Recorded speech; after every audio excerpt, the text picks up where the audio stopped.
Hello, c'est comme en partie 2 de mon voyage au Cameroun et là on est toujours à Yaoundé. Ah, je me rappelle quand je faisais le programme de ce voyage, il était tellement parfait. J'avais même fait un guide, mais tellement les programmes de chacun ont changé, surtout le mien. Mais finalement, on a réussi à respecter et on a fait pratiquement tout ce qu'on avait à faire autour de Yaoundé. Donc là, on s'en va à la réserve des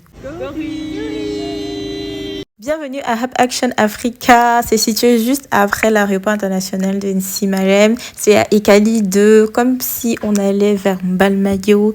Et c'est une réserve destinée aux primates. Donc tout ce qui est singes, chimpanzés, gorilles, et etc.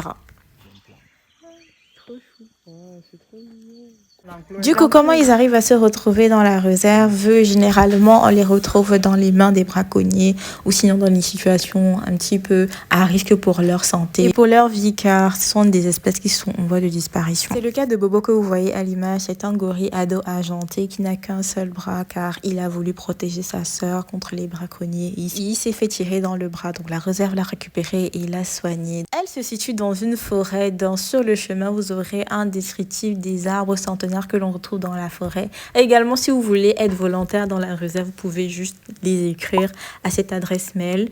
Et ensuite, comme le site de Gorille et Bogo n'était pas très loin, on a décidé d'aller se faire une petite balade sur le fleuve Nyung, qui est le deuxième fleuve le plus long du Cameroun après la Sanaga. Le petit détour en valait vraiment la peine car la balade sur le fleuve était absolument magnifique.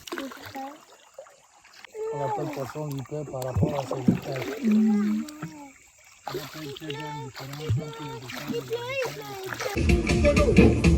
C'était déjà le retour sur Yaoundé, mais on s'est d'abord arrêté à Belmao pour pouvoir manger chez ce monsieur. Si désolé, j'ai pas pris le contact. Il nous a servi du porc épic sauté, c'était super bon. Et je vous dis à prochain vlog.